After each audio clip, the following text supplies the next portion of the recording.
Mayroon po ako natanggap sa Facebook na tanong at gusto ko i-share sa inyo. Sabi niya, pagod na po ang faith ko kasi puro trials ang buhay ko. I always pray but do not receive favorable answers. I work very hard but always fail. Sabi nila, trial and testing lang daw to. Mag-submit lang daw ako sa God's will. Talaga pong nagsasawa na ako sa trial at pagtitiyaga sa God's will. Bakit po ayaw akong sagutin at bigyan ng success ng Diyos? Nakakadisillusion na ang faith na to. Sabi niya. Nalungkot ako sa natanggap kong mensaheng ito at hindi ito una o huling beses ko natanggap yung ganitong tema. Marami talagang nagtatampo pa sa Diyos. Dahil sinisisi nila ang Diyos, namatay ang nanay nila, may cancer sila, nakunan siya, hindi natuloy ang kasal, etc. etc. Ang ating pag-aaral ngayon, kalooban ba talaga ng Diyos ang paghihirap mo? Talaga bang inassign ka ng Diyos na magdusa at kagustuhan ng Diyos ang nangyayari sa iyo ngayon? Ama, salamat dahil kayo'y kaliwanagan at ngayon yung liwanag na yan ang aming hinahanap. Paliwanagin yung aming isip nang maunawaan namin ang hiwaga ng mga nagaganap sa aming buhay at mailagay namin sa lugar ang aming mga expectation, maging ang aming mga reaction sa nagaganap sa paligid.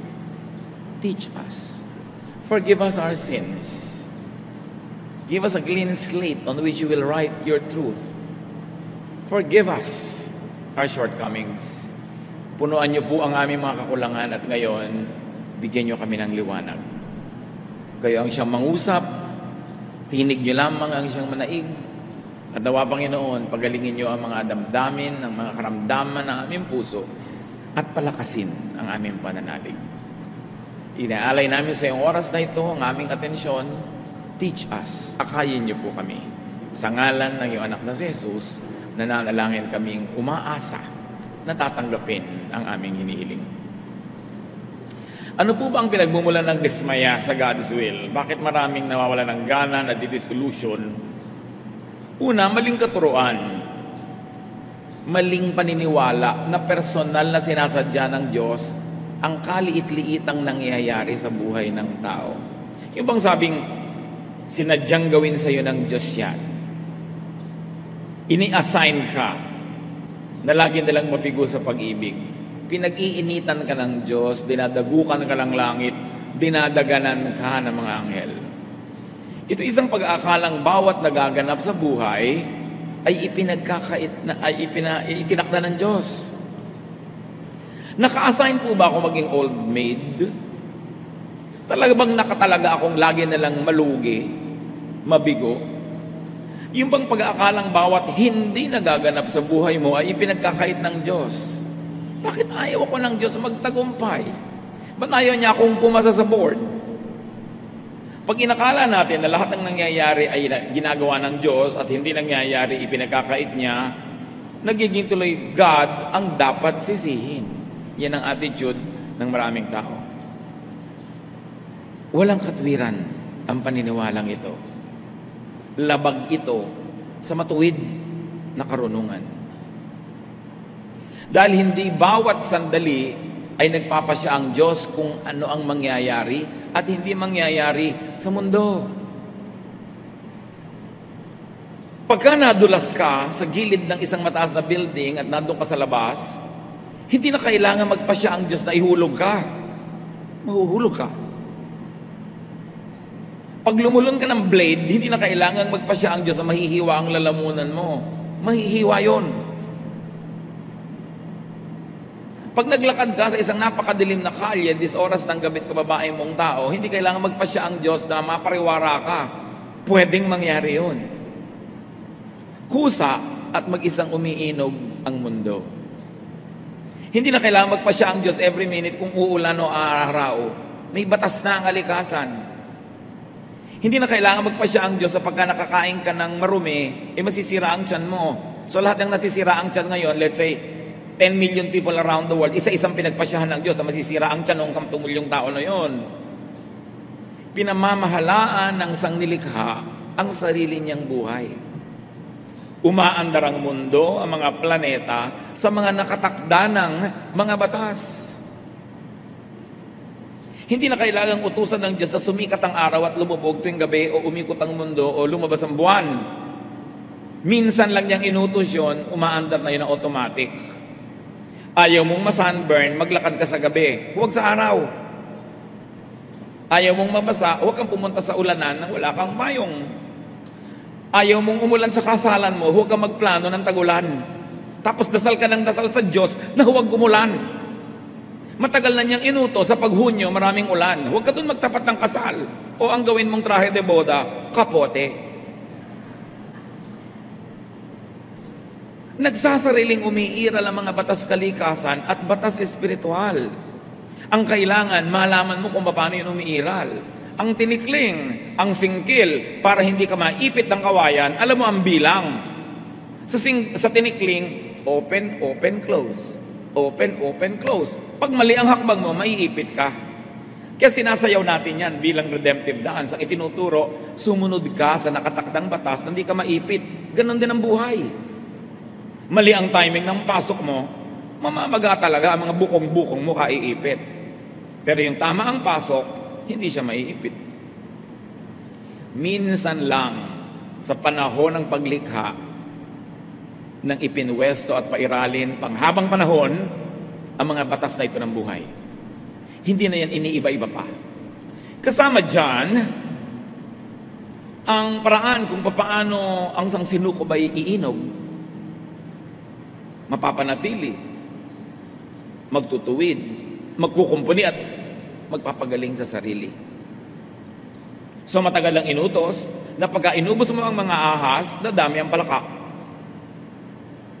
So may balance dapat ang nature. Iniutos na sa kalikasan na pag inubos ang puno, walang ugat na hahawak sa mga lupa, guguho ito pag umulan. So, nakatira ka sa gilid ng bundok na kalbo, huwag kang magdasal na huwag kang matabunan ng landslide. Either mag-reforest ka o huwag ka dun tumira. Dasal ka ng dasal, pastor ka pa naman, tapos natabunan ka, tapos mo, Diyos ko, bakit po yung pastor natabunan? Nakatakda na, naguguho yung lupa pag nalusaw sa ulan. Bilang isang pastor o Kristiyano, ang number one mong duty, sundin ang batas ng kalikasan at huwag kang humingi ng exemption. Kaya iba na di-dissolution. Bakit po yung tiyo kong pastor magbimisyon, lumubog sa dagat?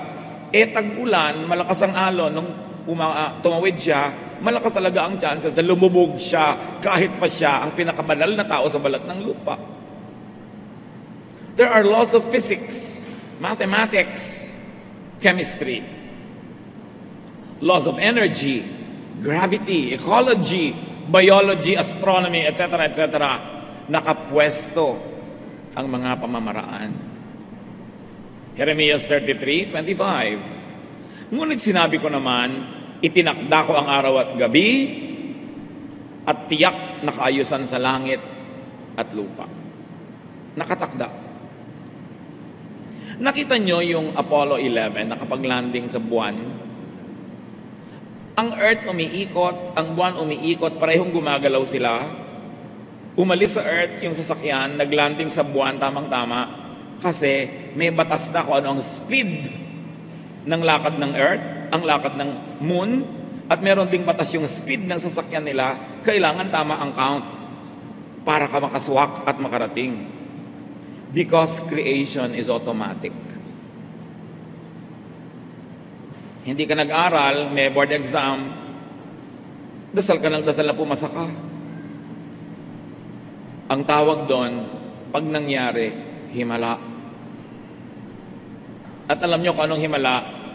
When you think you're so special that you ask God to break His rules and to break natural law to exempt you from the natural consequence of your deeds. Hindi ka matutulong magdamag, tapasok ka sa trabaho, Diyos ko, palakasin mo po ang aking isip, huwag po akong antukin. Humihingi ka ng himala. Ang himala, pamisa-misa lang hinihingi dapat. Because you ask God to suspend the laws of nature just for you. Genesis 1:11. Pagkatapos sinabi ng Diyos, magkakaroon sa lupa ng lahat ng uri ng tumutubong halamang nagkakabinhi at mga punong namumunga. At nangyari ito. Minsan lang nilikha ng Diyos ang puno ng atis. Pero inutusan niya ang atis na mamunga na maraming buto, at yung buto malalaglag sa lupa, na sa dami naman ng buto na yon, meron dapat mabuhay dahil merong hindi. At hindi na nilikha ang atis uli kahit kailan. Problema na ng atis na panatilihing buhay ang lahi niya. Ganon din sa lahat ng halaman. Ganon din sa lahat ng hayop. Kaya nga, iniiwasan nating merong ma-extinct. Na sobra nating inubos, inabuso yung hayop na yun, naubos na sila. And then you will ask God to create again. Ang lahat ng nilikha ng Diyos, merong self-reproduction, self-perpetuation. That's why you have pollens, birds and bees, sexual and asexual reproduction. At kaya din ang tao, sobrang sidhi ng sexual desire. At hindi yun masama, basta nasa tamang ekspresyon. Kasi ayaw din naman ng Diyos na mag-ubos ang tao.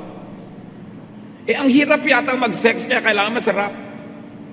Kasi kung wala yung pleasure, edi sino magpapagod? Edi naubos ang tao. Kaya batang-bata pa lang, grabe na, nabubuhay na yung mga sexual desire, tapos dinidemonize mo. Utos yun ng Diyos. Nakatakda. Kasi, every species will have to reproduce itself. Nakikita yung mga dahon ng nara, may pakpak para lumipad, para malayo ang marating, kumalat ang lahi nila dahil hindi naman naglalakad ang puno para lumipat. Yung mga hindi matataas ang sanga para liparin ang hangin ng mga buto nila at makarating ng malayo, nasa lupa lang, mga amorseko, kumakapit sa mga paa natin, sa paa ng pusa, paa ng aso, para mailaglag sila sa isang malayong lugar. Lahat gumagawa ng paraan.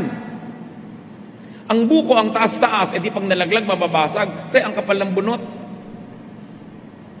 At dahil ang mga buko ay katabi ng dagat, kaya yung bunot, maraming air spaces para lumutang sa tubig. Maglalakbay ngayon, dala-dala ng alon, edi mauuhaw yung buko. Kaya may baon tubig. Tapos ikaw naman, binubuksan mo, iniinom mo yung tubig niya. Kaya ang mga puno, ang mga mansanas, may makakapal na mga laman, para paglaglag ng buto, kung wala mang makapit ang lupa agad, yung laman na yun mabubulok agad, yun na ang lupa niya, yun na ang kakainin niya. Kanya-kanyang paraan. Yung mga buto na hindi makarating sa malayo, tinutukan ng ibon, kakainin ng ibon yung laman, hindi naman niya kayang tunawin yung buong shell ng balat na yon. Pag ipot niya, malalaglag na yung buto sa malayo at may kasama pang fertilizer agad. Para-paraan yan. Ngayon, kung hindi ka gagawa ng paraan, ang hina-hina ng loob mo, lalampalampa ka, malilipol ka, sorry. Huwag kang magdasal na buhayin ka ng Diyos. Dapat buhayin mo sa sarili mo. Inilagay na ng Diyos yung kakayahan para ka mabuhay. Tingnan nyo yung mga hanap buhay, walang hanap buhay, paano nabubuhay? Nagiging linta. Sinisip-sip ang dugo ng ate, dugo ng kuya, dugo ng asawang may trabaho. Pero hindi naman yata magandang maging linta kung tao ka.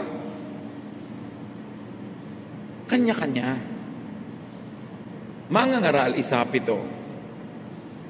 Lahat ng tubig ay umuwi sa dagat, ngunit hindi ito napupuno. Ang tubig ay bumabalik sa batis na pinagmulan upang muling umagos patungong karagatan.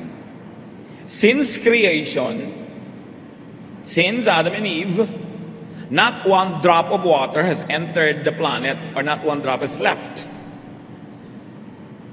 It just keeps recycling. Ang ininom niyong tubig kaninang umaga, maaaring ihi ni Cleopatra, pero na-recycle. Ang ipinampaligo nyo, maaaring sabaw ng buko nung araw. Paikot-ikot lang naman ng tubig. Ang kamangha-mangha kay Solomon, alam niya ang water cycle. Alam niyang yung tubig na pumupunta sa dagat, nag-evaporate, umuulan, bumabalik doon sa mga bundok, nagiging batis muli, babalik na naman sa dagat, pabalik-balik lang. There is natural balance. Kailangan ang mga nilalang ay makibagay.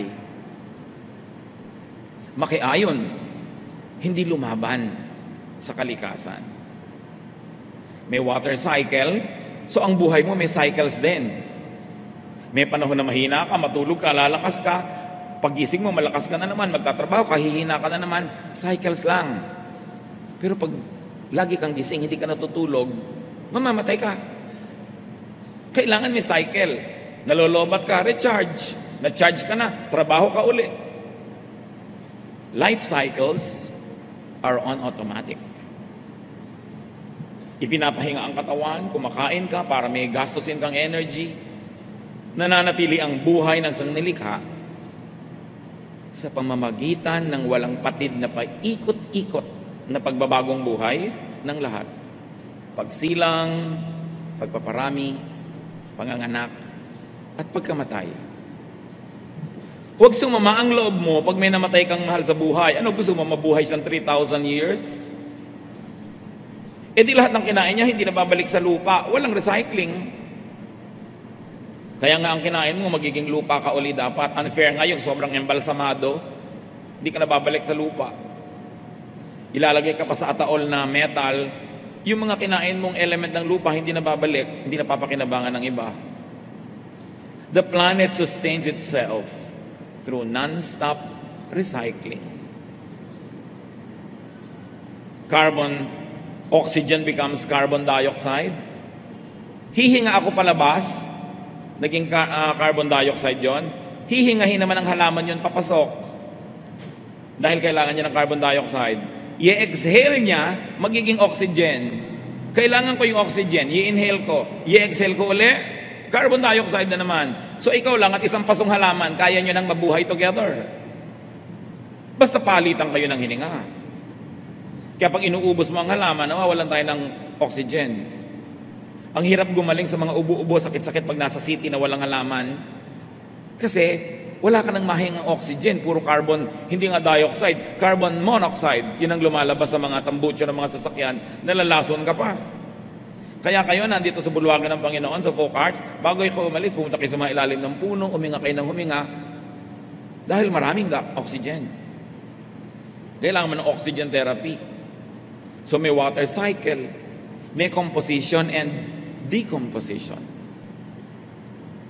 Death is a necessary part of the design. Huwag isama ng loob.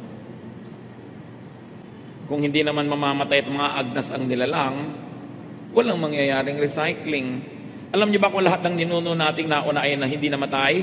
Ang sikip-sikip na ng planeta at wala nang laman ng lupa, wala nang nutrient, nasa loob na ng katawan nila lahat, wala na tayong makakain. Juan 12:24. Pakatandaan ninyo, hanggat hindi nahuhulog sa lupa ang butil ng trigo at mamamatay, mananatili itong nag-iisa. Ngunit kung ito'y mamatay, mamumunga ito ng sagana. Kahit si Jesus namatay para dumami tayo mga Kristiyano, siya nga hindi nagpa-accept doon. Ganun talaga. Sabi lang nga nila, una-una lang. Kung nagmamadali kayo, mauna na kayo, ako, ayoko pa. Pero panapanahon. May life expectancy naman May norm. Hindi naman nakakagulat na bigla-bigla ka na lang namamatay. Awit 10, 10. Buhay namin umaabot ng 70 taong singkad. Minsan na may 80 kung kami malakas. Sabi niya, ang tunay na buhay, mga 70 taon yan. So kung 70 ka na, pwede na. Buo na ang buhay. Ano pang gusto mong gawin after 70? Pero kung malakas ka, umaabot ka pa ng 80. Meron pa nga 94. Hindi makalabas ng bahay dahil ayaw payagan ng parents. Dahil talagang mahahaba ang buhay nila. Pero meron naman 10 pa lang, meron 2. Kasi hindi malakas. Siguro nagkasakit, na-infect. O nung nagbubuntis yung ina, hindi nakakain ng mga tama, na-stress, nalaglag ang bata. Pero dapat ang normally, ang kalooban ng Panginoon, 70 taon. May bonus na 10 kung malakas ka. Pero again, all the laws of nature, all the laws of cycling and recycling will apply in your life. Kaya sometimes 15 pa lang namamatay. Paano? Humina pala ng humina yung genetic pool nila dahil sa health and dietary habits ng mga ninuno. Paano? Napaka-dangerous pala ng trabaho niya, kaya 21 pa lang namatay dahil nasagasaan ng tren. So, iba-iba. Pero meron kang dapat asahan at may kaayusan na kung makikisali ka doon, pati ang mga mahal mo sa buhay at mga sangkot sa buhay mo ay makikisali doon, hahaba ang buhay mo. Ito naman ay kung susunod ka sa alituntunin ng buhay. Para ka mabuhay normally, sundin ang batas. Gabi na, kaya mo naman, wala kang trabaho o tungkulin, matulog. Sinabi ng kaha ng sigarilyo, cigarette smoking is dangerous to your health. Don't smoke. Yun ang nagtitinda ang nagsabing delikado yung tinda niya. Tigas-tigas pa rin ulo mo.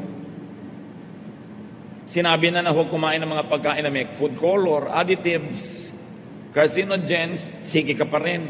Diabetic ka na nga, hindi mo pa mapigil ang kakakain mo na matamis. Mamaalam ka na sa buhay kasi actually, yun ang ginagawa mo. So alamin ang patakaran ng buhay. Rules of physics, of gravity, of chemistry. Physical laws pa lang yan. Meron pang spiritual laws. At hindi natin topic ngayon yung spiritual laws.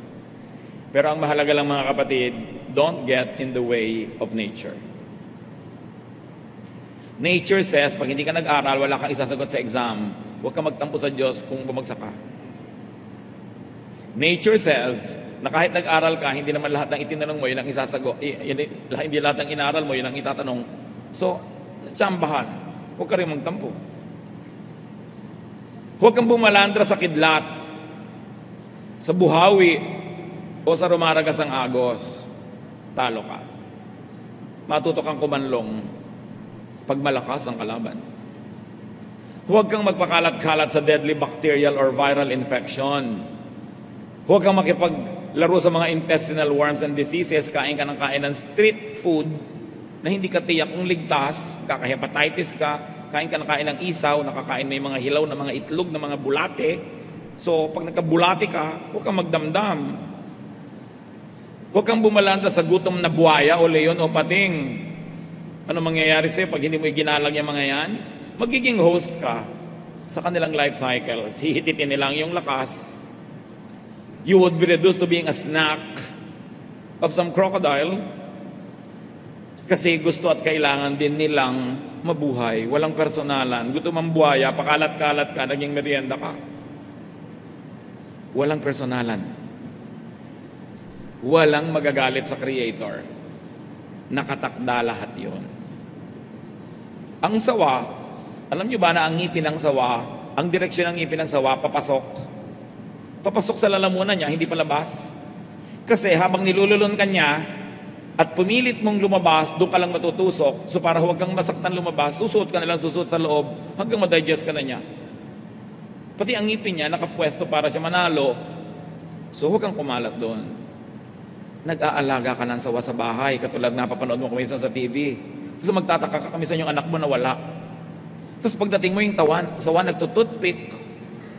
Tapos magagalit ka sa Diyos, wala ka sa lugar. Ano mang nagaganap ayon sa batas ng kalikasan, ay maituturing din kalooban ng Diyos. Kahit hindi nakabuti sa iyo. Kasi nakabuti naman sila yun. Nagka-dengue ka, nakabuti sa lamok. Dahil yun ang gusto niya, ilagay sa iyo yung dengue niya. Alam nyo ba na yung mga bulutong, kung kailan gumagaling yan at saka yan nakakahawa, para malinlang tayo na lumapit sa may bulutong, tapos lilipat sa iyo. Kasi gumagaling na siya, buhay pa yung mga bulutong na yan, sa siya lilipat, tapos na yung cycle niya doon sa tao na yon, hahanap siya na ibang lilipatan. Ikaw, pakalat-kalat ka kasi. So, God's will po ba? Ang nakain ng buhaya, yung godly missionary? I can say yes. Law of nature. He got in the way of the crocodile. He was on a river, talo siya doon. Siguro kung sa basketball court, may laban siya. Pero nasa tubig. And then there was nobody who was stronger than the crocodile to rescue him at that moment. Time and chance. Nakain siya. God's will po ba na nakain ng buhaya kahit godly siya? Specifically, intentionally, personally, na sinabi ng Diyos, itong godly missionary na ito, itatakda kong maging almusal siya ng buhaya dun sa Palawan, sa ganong araw. Papupuntahin ko siya dun. I don't think so. But time and chance happens to all. Pinlano ba ng Diyos na ilagay ka dun para makain ka? No. Pero nagkalakip-lakip ang lahat ng law of nature, will mo, events around you, nalagay ka sa lugar na yon, cruise ang landas yun ng buhayang ito, natalo ka. So, masasabing God's will because it is permitted by all the laws created by God long ago, even before you were born. When someone drowns, God's will po ba? Katulad nun, may isang batang-bata nalunod sa swimming pool during PE class. Can you imagine that? PE class, may teacher, may mga classmates, sa swimming pool ng school, nalunod pa si bata. So ang tanong ng magulang, God's will po ba yun? Well, ang tubig nakakalunod. So nalunod yung bata. In that way, it's God's will kasi nakakalunod ang tubig. Pero kung yung bata ay nasa gift ng lifeguard, hindi siya malulunod. Kaya lang yung lifeguard hindi nakatingin. Ang mga classmates hindi siya napansin. Naglakip-lakip, plus in-enroll mo siya dyan sa school na may swimming pool. Di ba? Kung in-enroll mo yan sa school na walang swimming pool, hindi siguro siya malulunod doon. Kung ang PE lang Chinese kick o sungka, hindi siya malulunod. So lahat yan nagdugtong-dugtong. So huwag mo sisihin ng Diyos. Ang daming nagsang-ayunan na laws of nature, human will, circumstance, para yan maganap. But it is not God's active will. If active will means pinlano ng Diyos na lunurin ang anak mo sa swimming pool, hindi niya gagawin yun. Kaya lang, hindi naghimala ang Diyos. Kasi may law of nature. Mabigat yung bata. Yung buoyancy niya, hindi na kaya ng tubig. Lumubog siya, walang naging himala. Nature took its course. And 99.99% of the time, nature takes its course. Walang himala. At hindi kasalanan ng Diyos na hindi siya maghimala. Kataka nga pag naghihimala siya. Why God will break His own laws? It is simply God's passive and permissive will. The laws of His creation allows it to happen. Will po ba ng Diyos ang mapangasawa ko, drug addict? Nanliligaw pa lang sa'yo, adik-adik na. Hinihulog-hulog mo yung loob mo. Nakipag-date ka, napangasawa mo, tapos itatanong mo kung will of God? Will mo yon, kaya lang pinayagan ng natural law, so it happened. Indirectly, it is the will of God. But directly, no. God did not decide na ang mapapangasawa mo yung addict na yun. Ang laki-laki ng factor mo. Ang nagaganap ay bunga ng masalimot na talastasan ng mga batas kalikasan, sariling gawa ng tao, mga likas na kaganapan, at pag-iral ng mga batas espiritual. Nagsasama-sama yon para ang isang bagay ay maganap. Mangangaral walo-walo, kung paanong di ba pipigil ng tao ang hangin, gayon din, hindi niya mapipigil ang pagdating ng kamatayan. May mga hindi napipigil, pero merong napipigil at may nade-delay. Pero kamatayan, usually nade-delay mo yan. Kung naaalagaan mo yung sarili, nakakabili ka ng gamot, naiiwas ka sa mga further complications, may laban ka ng konti. Pero kahit nga mga pharaoh sa Egypt, mga emperor sa Roma, mga presidente ng mga bansa, namamatay eh. Hindi talaga siya naiiwasan, so tanggapin. Huwag magtampo. Bakit po kaya lagi nalang kong bigo sa pag-ibig? Bakit ako ginaganito ng Diyos? Pero pag sinuri niya ang kanyang sarili, lagi naman pala siyang na-attract sa butangero. Lagi palang na-attract siya sa may mga bigote, na mga ganito at ganon. Bakit po kaya ako laging nalulugi sa negosyo? Yung pala pautang siya ng pautang nang hindi naman niya binibigyan ng credit investigation o background yung papautangin niya. Bakit po kaya ako inaapi ng mga kamag-anak ko, lagi na lang ako hinihingan? Papalabigay ka kasi, hindi ka tumatanggi. Merong kadyang role. God's will allows drowning to happen, but God will not cause you to drown. Factoring free will, cause and effect, gravity and other laws of physics, it is possible for you to drown. but it is also possible for you not to drown. God's will also allows drowning to be prevented. Like, nahulog ka sa tubig, marunong ka naman palang lumangoy, o di na-prevent. Humans make decisions, but the law of ignorance and mistakes, also part of creation, could take effect and lead to disaster. In fact, your disaster could be the bacteria's opportunity. Your death could be the lion's meal. Depende lang kung sinong tumitingin. Mangangaral, 6:12. Sino ang nakaalam kung ano ang mabuti sa taong nabubuhay sa maikling panahon at pagkatapos ay mawawalang tulad ng anino?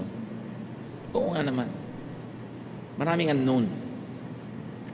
Kaya ang tao dapat hanggat maaari, damihan niya yung alam para maiwasan niya ang mas maraming pagkakamali. Tapos meron pang law of chance. Mag-chamba-chamba. Mga Kristiyano, takot na takot sa word. Chamba, swerte, luck, ayaw pa ng potluck, gusto, pot bless. Mangangaral, 11-12. Ito pa ang isang bagay na napansin ko sa mundong ito. Ang mabilis ay di siyang laging nananalo sa takbuhan. Ni ang malakas ay laging nagwawagi sa digmaan. Ang matatalino ay di laging nakakasumpong ng kanyang mga kailangan.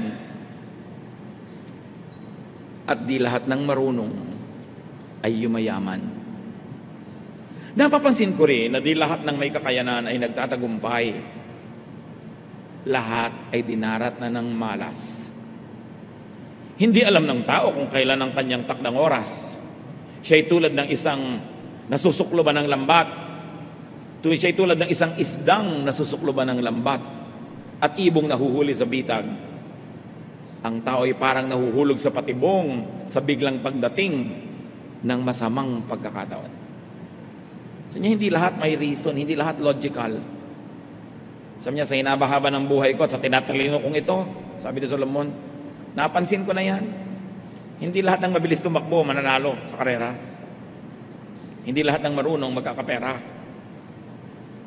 Hindi lahat ng first honor ng buong elementary niya magtatagumpay sa karir. So niya, alam nyo, tsamba-tsamba na yun eh. Malas-malas, swerte-swerte. Huwag na kayo makipagtalo sa malas at swerte. Nasa Ecclesiastes talaga. Pero konti lang yun. Yung iba, kaya nalulugi sa negosyo kasi hindi niya binabantayan. Mamumuhunan, magtatayo ng negosyo, tapos laging wala, iiwan sa mga katulong. May dahilan kaya nalulugi. Meron naman, ginawa na ang lahat. Hindi pa rin sinuwerte. Yun yan, i-apply nyo na ngayon yung Ecclesiastes. May paglalagyan. Sabi, kanya talaga eh. Kakachamba-chamba, nagkakatyap-tyap. Pero wala namang taong buong buhay niya, malas siya. Meron lang siya mga project na inaalap kasi hindi maganda yung mga elemento. Solomon, the wisest man that lived, observed that time and chance happens to all. Each of us, sabi niya, gets his share of some bad luck. Pag-aralang matanggap ito, huwag na magreklamo. Nakatakda ang batas ng buhay. Kahit makipagtunggali ka sa kidlat, di ka mananalo. Lalo naman kung nakikipagtalo ka pa sa Diyos, makisakay ka na lang, makiayon, at makinabang kung alam mong laruin ang mga batas ng buhay. Alam mo magbilang, magtinikling ka, di ka maiipit. Mangangaral 8:14. Narito pa ang isang bagay sa ibabaw ng lupa na walang kabuluhan o parang walang logic. Ang kaparusahan para sa masama ay sa mabuti nangyayari. At ang dapat namang mangyari sa mabuti ay sa masama nangyayari. Sa palagay ko, ito man ay walang kabuluhan. Walang sense, walang logic. But it is only a humble observation of a human being who lives only 70 or 80 years, who doesn't have the wisdom of the ages that God has. So sa hindi mo maunawa, hindi mo mabigyan ng katwiran o logic magtiwala ka na lang sa Diyos na kahit di mo nauunawa, kahit di ka sangayon, tama siya. Pwede kang hindi sumangayon, pwede makipagtalo, kaya lang mananalo ka ba? So wag na lang. Madalas, kuminsan sa tingin natin, parang mali ang mga nagaganap. Pero anong mapapala mo magreklamo? Magiging bitter ka lang. Makakainisan ka lang ng mga tao na sawang-sawa na sa karereklamo mo. Lalayuan ka lang lalo ng tinatawag na swerte. Yung kaya mong baguhin, baguhin mo. Yung hindi mo kayang baguhin, pakibagayan mo. Ganun lang yun. Hindi lahat ng nangyayari ay dahil lang gusto yun ng Diyos para sa atin. Meron din tayong pansariling kalooban at pasya na madalas labag sa gusto ng Diyos. Kawikaan 16:1. Ang mga balak ng isipan ay sa tao nagmumula. Ngunit mula kay Yahweh ang sagot ng dila. Kawikaan 16:9. Ang tao ang nagbabalak, ngunit si Yahweh ang nagpapatupad. Pero tatandaan nyo, dahil binigyan tayo ng Diyos ng free will, pansariling kalooban, meron ding effect sa nangyayari sa atin yung desisyon natin kahit at the end of the day, desisyon ng Diyos ang mananaig. Kung gusto ng Diyos na makarating ka halimbawa sa Laguna after 1 hour of travel, pero doon ka nagpunta sa Tarlac, dahil ang kalooban ng Diyos ay sa Laguna ka pupunta, malilipat ka ng landas, magiging patungo kang Laguna. Pero kaya lang, baka 5 oras ang abutin, dahil babalik ka pa, mag-U-turn, natagalan. May effect din sa iyo yun. Kaya ang mahalaga, sa simula pa lang sumusunod ka sa kalooban ng Diyos, para walang sayang na pagbalik doon sa tama dahil pumunta ka muna sa mali. Sayang oras. Parang lumiko ka sa isang maling kalsada, ang tagal-tagal na, tsaka mo na-realize mali ka, babalik ka, makakarating ka rin naman sa pupuntahan mo, kaya lang na-delay ka na. O naubusan ka na ng gasolina, hanggang doon ka na lang. Hindi ito ibig sabihin personal ang pagpapasya ng Diyos sa bawat nangyayari sa buhay natin. Ang tinatawag nating pagpayag ay ayon sa nakatakdang batas na kanina pa natin pinag-uusapan. Hindi kailangang magpasya ang Diyos, halimbawa, na malaglag ka dyan sa sahig kung ang inupuan mong silya ay marupok at mas mabigat ka kaysa sa kaya niya. Hindi na kailangan sabihin ng Diyos, papuhulugin ko siya, natural na mahuhulog ka. So tinitingnan mo, ito bang inuupan ko, kaya ang bigat ko? Rules automatically apply. When set rules are broken or suspended by God to effect an exemption, to accommodate a selfish prayer, to yield to someone's vanity, you have a miracle. May himala. But selfishness and vanity dito, ang ibig natin sabihin is my personal wish and momentary pleasure is more important than universal law, order, and balance. Lord, gusto ko sana na mangyari ito, pero hindi yun talaga ang nakatakda kung tutuusin all the rules of the game. Selfish. You ask God to suspend the laws of nature to accommodate your vanity. May kani-kanya rin kalooban ng ating kapwa-tao. Madalas, nagtutunggali ang mga kalooban nila at kalooban natin. Para tayo mga bolas sa billiard table, nagbabangga-banggaan, balak mong pumunta doon sa lugar na yun, pero binangga ka ng ibang bola na ibang direction mo, kasama yun. Ang tinutunin mo sa buhay, pero ang napangasawa mo, hindi, nahihila ka rin niya pababa. Ang ganda-ganda ng balak mo sa buhay, pero ang magulang mo, nagpabaya, hindi ka sinuportahan, na iba, kasi nagkakaape-apektuhan tayong lahat. Part pa rin yun ng natural law. Apektado tayo ng pagsunod natin sa kalooban ng Diyos sa kalooban natin at apektado din tayo sa umiiral na kalooban ng kapwa natin na may kapangyarihan para tayo maapektuhan. Pero hindi natin nadadaya ang Diyos pag hindi natin siya sinusunod. Galatia 6:7, huwag ninyong akalaing madadaya ninyo ang Diyos. Kung ang ano ang itinanim ng tao, yun din ang kanyang aanihin.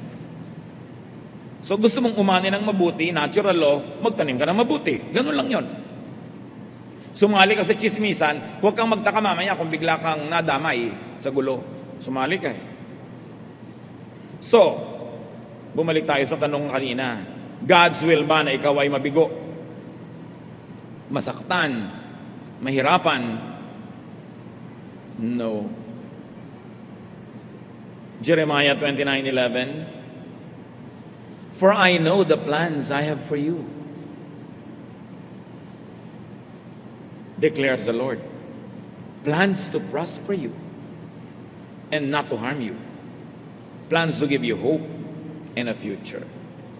Yun ang God's perfect will. Pero nangyayari yun kung yung will niya lagi ang nasusunod every detail of the way.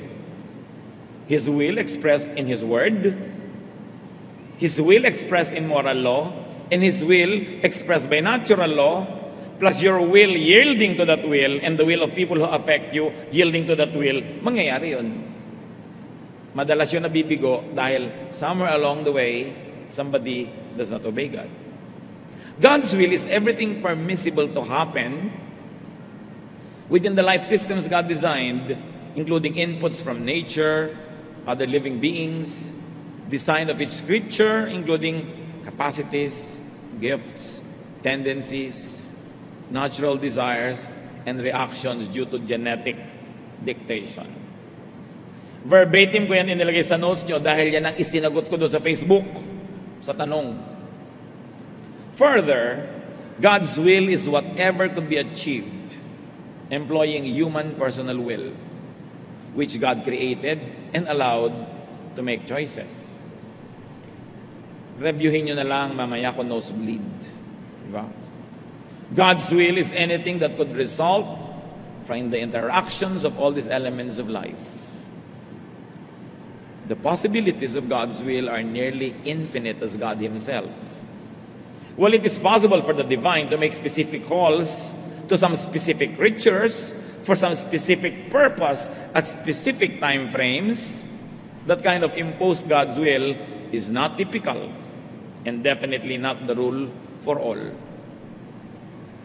Except for the above, there could be not one specific destiny for anyone.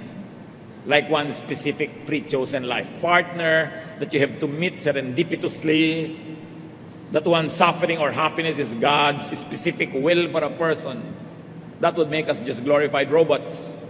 We act and react to and with the rest of creation. So malawak, maraming posible.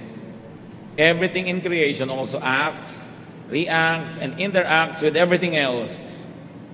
Any and every fruit of such life exchanges, their combinations, sums, derivatives, compounds, mixing, remixing, etc., are all God's will.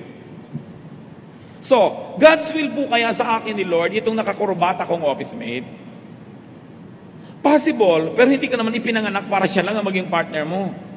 Hindi kayo pinanganak para hanapin yung specific choice of God for you sa 7 bilyong tao sa planeta. God's general will for you is that you will be happy, productive, peaceful. So, sino ang God's will na partner mo? Not one specific name or face, but the person who will allow you and help you accomplish God's will in your life. So, walang naka-assign. Yung pag God's will po ba sa akin na mag-engineering? Alam nga namang nung nalilikha ka pa lang sa sinapupunan ng nanay mo, inassign ka na ng Diyos na maging engineer. Pero binigyan ka niya ng mga gifts na, let's say, ang galing mo sa math, so pwede kang engineer. Pero pwede ka rin negosyante, pwede kang ganito, pwede kang ganon. Walang specific assignments. Dahil magiging robot lang tayong lahat. At ang kitid-kitid ng lalakaran mo, ang sikip-sikip ng mundo mo, dahil may specific will for you. There is a general will. How you make it specific depends on your performance. So another source of frustration, mislabeling. Maling pagtawag sa lahat ng kabiguan bilang pagsubok ng Diyos. Bihira lang ang sinusubukan ng Diyos tulad ni Job. Hindi lahat sinusubok. Santiago 1:13-14. Huwag sabihin ng inuman na tinutokso siya ng Diyos kapag siya'y dumaranas ng pagsubok, sapagkat ang Diyos ay hindi maaring matukso at hindi rin naman niya tinutokso ang kahit sino. Natutokso ang tao kapag siya'y naaakit at nagpapatangay sa kanyang sariling nasa. So, merong self-will. Kadalasan ang kabiguan, hirap, sakit ay bunga lang ng paglalakip-lakip ng mga batas ng kalikasan, kalooban, palad, tsamba, tiyan, sabi ni Solomon, lahat yon nasa palayok. Hindi mo alam pagsandok mo kung alin ang sasama. So how to cope with life? How to harmonize and get the most out of God's will? Do your best. You want to minimize the possibility of a failure, do your best. Pray and hope for the best results. Accept the result. Keep trying if not satisfied. Or learn to be contented and happy. These are the choices. Unang Timoteo 6:6-7. Kung sa bagay, malaki nga ang napapakinabang sa relihiyon kung ang tao ay marunong masyahan. Wala tayong dalang anuman sa sanlibutan at wala rin tayong madadalang anuman pag alis dito. So sino man ay walang karapatang sumama ang loob sa Diyos dahil wala ka namang dala. Lahat ng ating tinatangkilik, bigay lang. Kung yung specific gusto mo, hindi nabigay, hindi sinadya ng Diyos na hindi ibigay. Reviewin yung buong mensahe. Nandun ang isa sa mga dahilan kung ba't hindi nangyari ang gusto mo. Do not charge against God or religion the frustrations of daily life. Kaya naman kuminsan sa Diyos nagtatampo o sa church nagtatampo ang mga nabibigo kasi mali din ang pangako ng iba. Sasabihin ng iba, pag lumapit ka sa Diyos, lahat ng gusto mo matutupad, tatahimik ang buhay mo, etc., etc., sasagana ka. Maling pangako yun. Marami tuloy na naiinis at nagtatampo. The inevitable result would only be frustration with God and disillusion with faith. That's unfair to God, to truth, and to ourselves. Magtatampo ka sa Diyos, it's unfair to you kasi ikaw ang loser. Religion is not a dispenser of cookies and candies. She is a teacher of obedience to divine laws. Nag-church ka, lumalapit ka sa Diyos, nagba-Bible study ka, hindi para sa mga gantimpala na inaasahan mo at magtatampo ka pag hindi mo nakamit.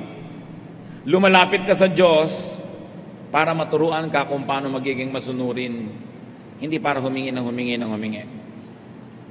Religion is not a dispenser of favors. True religion is a stern teacher of obedience to divine laws. Yun ang dapat hinahanap mo sa tunay na pananalig at pananampalataya. Paano ka magiging makadiyos? Hindi paano ka tatanggap nito at noon at magtatampo kang parang bata pag di mo natanggap. Do not, as some spoiled or selfish brat, or as a deserving recipient, approach the divine. But approach God as a humble, obedient, supplicant, and penitent. Feeling bad about God or getting angry at God would only worsen your situation. God's will for you is this. Jeremias 29:11. Sapagkat batid kong lubos ang mga plano ko para sa inyo. Mga planong hindi ninyo ikasasama, kundi para sa inyong ikabubuti. Ito yung mga planong magdudulot sa inyo ng kinabukasang punong-puno ng pag-asa. Kung maganap na ito, kayo'y tatawag, lalapit at dadalangin sa akin at diringgin ko naman kayo. Yun ang God's will for you. God's perfect will. But God's permissive will allow you to fail if you don't play it by the rules. May pag-asa kahit sa ngayon ay parang pinagkakaisahan ka ng langit. Hindi yun totoo. Feeling mo lang yun. Awit 121, 1-2. Doon sa mga burol, ako'y napatingin, sasaklolo sa akin, saan manggagaling?